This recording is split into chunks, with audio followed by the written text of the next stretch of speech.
मैं गुरुकुल में ही बैठा था, नाम नहीं लूँगा, जी। लेकिन वहाँ पे यही मतलब मैंने इस गुरुकुल की एक डॉक्यूमेंट्री जब की थी, तो चर्चा जब होने लगी तो उन्होंने कहा कि हमारे शास्त्रों में ये वर्णित है कि महिलाओं को, स्त्रियों को वेद पढ़ने की अनुमति नहीं है। जी। इस पे आप थोड़ा-सा विशेष तौर पे बताइएगा, क्योंकि ये भी मुझे भी सुन के थोड़ा खराब लगा था। जी। तो इस पे बताइए, क्या ये वेद में इस चीज़ की व्याख्या की गई है कि हाँ, वेद को स्त्रियों को, महिलाओं को नहीं पढ़ना चाहिए, कन्याओं को नहीं पढ़ना चाहिए, ऐसा कुछ?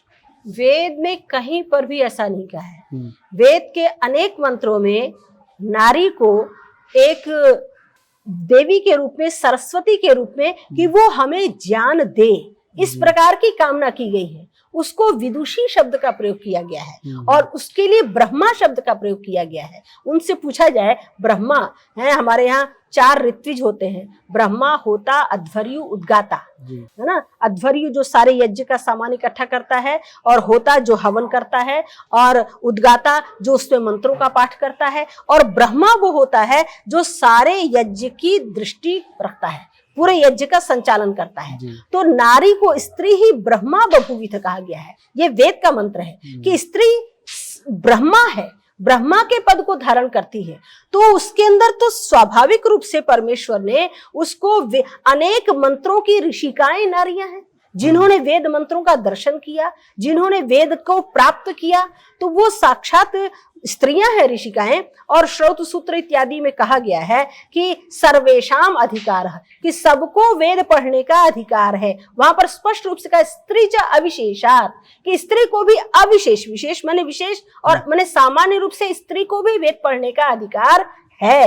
और वेद के लिए, नारियों के लिए स्पष्ट रूप से कहा कि ये यज्ञ की पताका है, यज्ञस्य केतु, क्योंकि सारे यज्ञ का जितना भी दायित्व है, अगर घर में परिवार में रहती है तो नारी उसका निर्वहन करती है, सारी तैयारियों को करके, और स्वयं यज्ञ करने के लिए बैठती है। श्री राम जी की, माता जी कौशल्या जी का वर्णन आता है, चाहे सीता जी हो उनका वर्णन आता है कि प्रातः सायं वो नदी के किनारे बैठ करके संध्या कर रही हैं, यज्ञ कर रही हैं। तो ये तो हमारी परंपरा है। ये वेद कहता है, यथेमाम वाचम कल्याणीम आवदानी जनेभ्य, मैंने जैसे ये कल्याणी वाणी तुमको दी है, जनेभ्य माने जन, जन का अर्थ है जन से जनता बना, कि मैंने जन सामान्य के लिए जैसे मैंने दी है, उसी प्रकार तुम भी ब्रह्मराजन्याभ्याम शूद्राय चार्याय च स्वाय चारणाय, चाहे ब्राह्मण हो, क्षत्रिय हो, वहां पर शूद्राय, शूद्र के लिए, लोग कहते हैं स्त्री, शूद्र को भी पढ़ने का अधिकार नहीं, तो वहां शूद्र शब्द का प्रयोग किया कि शूद्र के लिए भी मैंने ये वेदवाणी दी है,